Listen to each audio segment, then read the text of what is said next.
নমস্কার, এক নজরে 25-এ আপনাদের প্রত্যেককে স্বাগত। এই মুহূর্তে আপনাদের সঙ্গে আমি রয়েছি শতাব্দী। নজর রাখছি বসন্ত উৎসব উপলক্ষে আজ রাজ্যের মুখ্যমন্ত্রী ডক্টর মানিক সাহা তিনি আধুনিক ত্রিপুরার রূপকার মহারাজা বীরবিক্রম কিশোর মাণিক্য বাহাদুরকে তিনি স্মরণ করলেন। রাজ্যভিত্তিক বসন্ত উৎসবে অংশগ্রহণ করে মুখ্যমন্ত্রী সামাজিক মাধ্যমে বলেন, আধুনিক ত্রিপুরার রূপকার মহারাজা বীরবিক্রম কিশোর মাণিক্য বাহাদুর বিরচিত হোলি গীতের সুন্দর শব্দছন্দ ত্রিপুরায় বসন্ত উৎসবের বর্ণিল ইতিহাসের সাক্ষ্য বহন করে।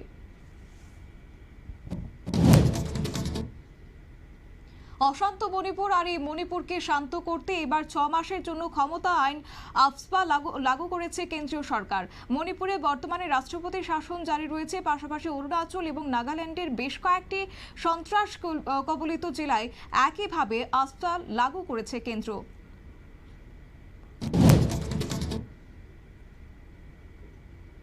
12 বছর পরে এবার নাগপুরে আরএসএস সদর দপ্তরে গেলেন প্রধানমন্ত্রী নরেন্দ্র মোদী। প্রধানমন্ত্রী হওয়ার পর এই প্রথম তিনি নাগপুর আরএসএস সদর দপ্তর সফরে যান। এই প্রথম দেশের কোনো প্রধানমন্ত্রী আরএসএস সদর দপ্তর সফরে গেলেন।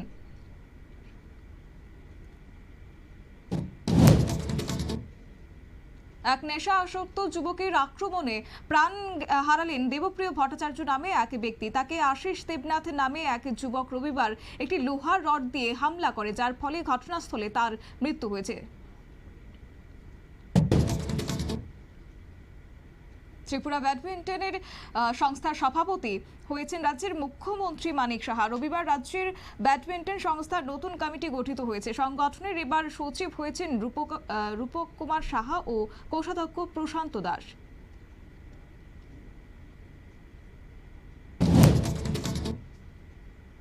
ঈদে রোহিঙ্গাদের এবার অতিথি সম্বোধন করে শুভেচ্ছা জানালেন বাংলাদেশের অন্তর্বর্তী সরকারের প্রধান উপদেষ্টা মোহাম্মদ ইউনূস। সোশ্যাল মিডিয়ায় পোস্ট করে তিনি লিখলেন, আমাদের দেশে 12 লাখের বেশি মেহমান বিপদগ্রস্ত, দোয়া করে আগামী ঈদ যেন তারা নিজের দেশে করতে পারে।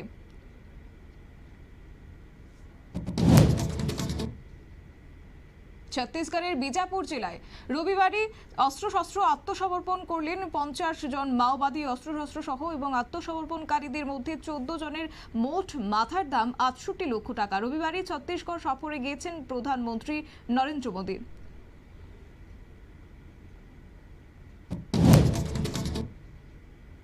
সেন্সর বোর্ডের ছাড়পত্র পেয়ে যাওয়ায় এবার 17টি দৃশ্যে কাছে চালানো হলো সদ্য মুক্তি পাওয়া গুজরাট দাঙ্গা অবলম্বনে তৈরি মালায়াম ছবি L2 এমপুরান। বিতর্ক এড়াতেই এমন সিদ্ধান্ত নিয়েছেন ছবির নির্মাতারা।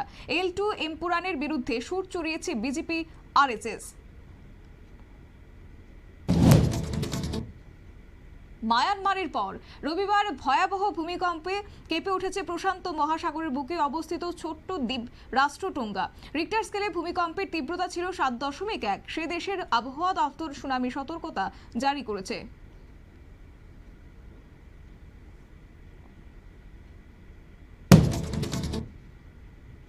20 মে দেশব্যাপী সাধারণ ধর্মঘটের ডাক দিয়েছে 10টি কেন্দ্রীয় ট্রেড ইউনিয়ন। এই ধর্মঘটের সমর্থনে রবিবার আগরতলায় একটি কনভেনশন অনুষ্ঠিত হয় এবং সেই কনভেনশনে সিআইটিইউ রাজ্য সম্পাদক সহ উপস্থিত ছিলেন সিপিএম এর নেতা মানিক দে, সঙ্গে নরেশ জমাতিয়া।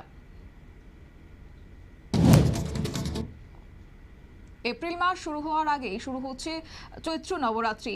পরের মাসেও থাকবে উৎসব মুখরতা, আর এই উৎসবে বিভিন্ন ধর্মের হলেও তা দেশের ঐক্যকেই তুলে ধরে। রবিবার মন কি বাতে 120তম পর্বে এমনটাই জানিয়েছেন প্রধানমন্ত্রী নরেন্দ্র মোদী।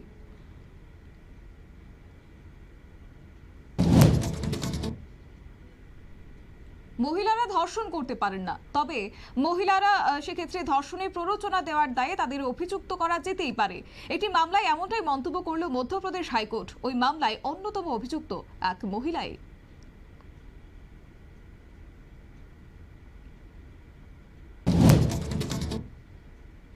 2025-26 অর্থ বছরে ভারতের আর্থিক বৃদ্ধির হার হতে চলেছে 6.5%। কিন্তু বিকশিত ভারতের লক্ষ্য পূরণের জন্য সেই বৃদ্ধি যথেষ্ট নয়। নতুন করে নীতি নির্ধারণ করতে হবে মোদী সরকারকে, এমনটাই মনে করছে সমীক্ষক সংস্থা UI economy watch.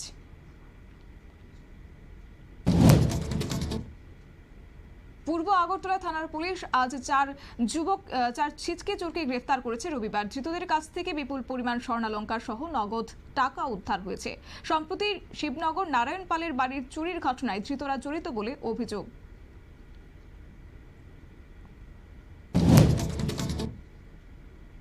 Kamakhya express লাইনচ্যুত হয়ে গেছে রবিবার, যার ফলে মৃত্যু হয়েছে এক যুবকের। এই ঘটনায় এখনো পর্যন্ত মৃত্যুর খবর পাওয়া গেছে। আহত হয়েছেন অন্তত 7 জন। বেঙ্গালুরু থেকে কামাখ্যার দিকে যাওয়ার পথে কটকে ট্রেনটির 11টি বগি লাইনচ্যুত হয়ে যায়।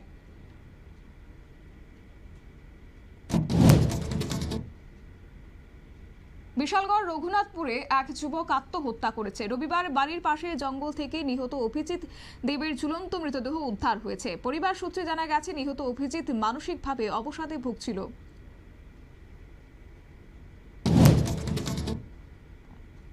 আশারাম বাপু জামিন হয়ে যাওয়াতে এবার প্রতিশোধের আশঙ্কায় আতঙ্কিত হয়ে উঠেছে ধর্ষিতার পরিবারটি। বারবার জামিন মঞ্জুর হওয়াতে বিচার ব্যবস্থার দৃঢ়তা নিয়ে প্রশ্ন তুলেছে উত্তরপ্রদেশের শাহজাহানপুরের পরিবারটি।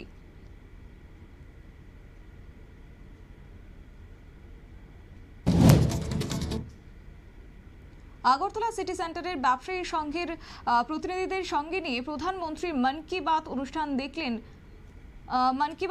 দেখলেন মুখ্যমন্ত্রী। রবিবার ছিল মন কি বাত অনুষ্ঠানের 120তম পর্ব। মুখ্যমন্ত্রীর সঙ্গে এদিন প্রধানমন্ত্রীর ভাষণ শুনেছেন মন্ত্রী সুধাংশু দাস।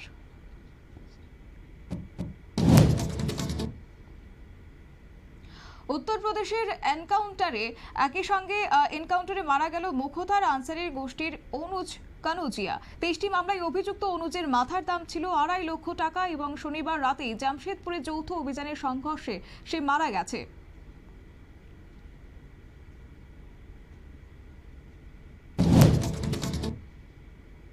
মোহনপুর মহকুমার লেম্বুছড়াতে একটি জিপ গাড়ির ধাক্কায় গুরুতরভাবে আহত হয়েছে একজন বাইক চালক। এমনটাই জানা গেছে। আহত চালক বর্তমানে আগরতলা জিবি হাসপাতালে ভর্তি রয়েছে। অন্য একটি গাড়িকে ওভারটেক করতে গিয়ে জিপ গাড়িটি দুর্ঘটনা ঘটিয়েছে বলে অভিযোগ।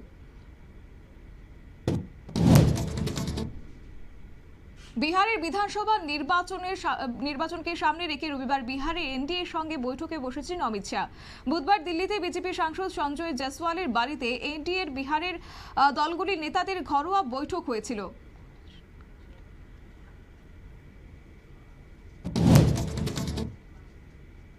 মহারাষ্ট্রের বিড জেলায় ঈদের ঠিক আগের দিনই বিস্ফোরণ এবং এই বিস্ফোরণের জেরে আতঙ্কিত মহারাষ্ট্রবাসী। তারই মধ্যে মসজিদে একটি বোমা বিস্ফোরণ হয়েছে রবিবার।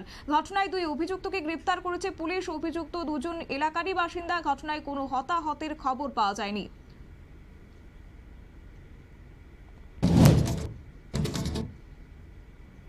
তেলিয়ামুড়ায় রেল স্টেশন থেকে গাঁজা সহ এক যুবককে গ্রেফতার করেছে তেলিয়ামুড়া থানা পুলিশ। ধৃত কেতার দেববর্মার কাছ থেকে 90 কেজি গাঁজা উদ্ধার হয়েছে।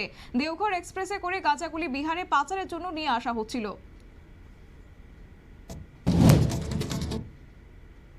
রাজস্থানের জয়পুর থেকে তামিলনাড়ুর চেন্নাইয়ে যাচ্ছিল স্পাইসজেটের একটি যাত্রীবাহী বিমান। রানওয়ে ছেড়ে উঠতে মাঝ আকাশে হঠাৎ করে চাকা ফেটে যায়। চেন্নাই বিমানবন্দরে জরুরি অবতরণ করেছে বিমানটি।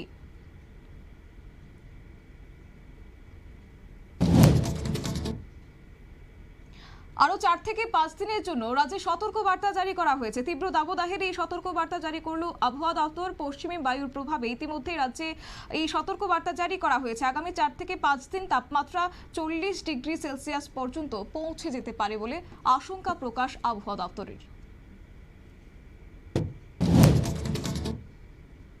এক নজরে 25 আপাতত এই পর্যন্তই। পরবর্তী আপডেট এবং টকশো দেখার জন্য চোখ রাখুন শুধুমাত্র নিউজ ভ্যানগার্ডের পর্দায়। নমস্কার।